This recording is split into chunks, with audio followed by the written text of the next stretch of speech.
South Indian cinema পুষ্পার স্টাইলে খাগড়াছড়ির লক্ষ্মীছড়ি থেকে অবৈধভাবে 4000 ঘনফুট কাঠ পাচার করা হচ্ছিল, কিন্তু ধরা পড়ে সেনাবাহিনীর লক্ষ্মীছড়ি জোনের কাছে। সেনা সদস্যরা আনুমানিক 1,20,00,000 টাকার কাঠ জব্দ করেছে।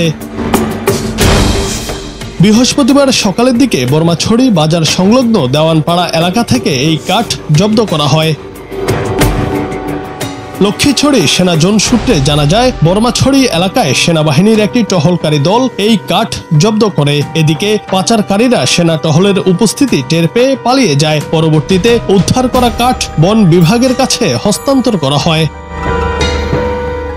24 আর্টিলারি ব্রিগেডের লক্ষ্মীছড়ি 32 ফিল্ড আর্টিলারি জোনের অধিনায়ক তাজুল ইসলাম বলেন, সম্প্রতি ইউপিডিএফ বর্মাছড়ি মুখ এলাকায় নিরাপত্তা বাহিনীর উপস্থিতি নিয়ে অপপ্রচার চালিয়ে যাচ্ছে। সামাজিক যোগাযোগ মাধ্যম সহ বিভিন্ন মাধ্যমে বর্মাছড়ি এলাকায় সশস্ত্র সন্ত্রাসীদের তৎপরতা নেই বলে তারা মিথ্যা তথ্য প্রচার করে। বাস্তবে ওই এলাকায় সশস্ত্র সন্ত্রাসী ও অবৈধ চোরাচালানের বিরুদ্ধে নিরাপত্তা বাহিনীর নিয়মিত আভিযানিক কর্মকাণ্ড ইউপিডিএফ এর বেআইনি কর্মকাণ্ডের জন্য হুমকি ও বাধা স্বরূপ বলেই প্রতীয়মান হয়। সাম্প্রতিক ঘটনা পর্যালোচনায় নিশ্চিতভাবে এই অবৈধ কাঠ পাচারের সঙ্গে ইউপিডিএফ এর সরাসরি সম্পৃক্ততা সহজেই বোঝা যায়।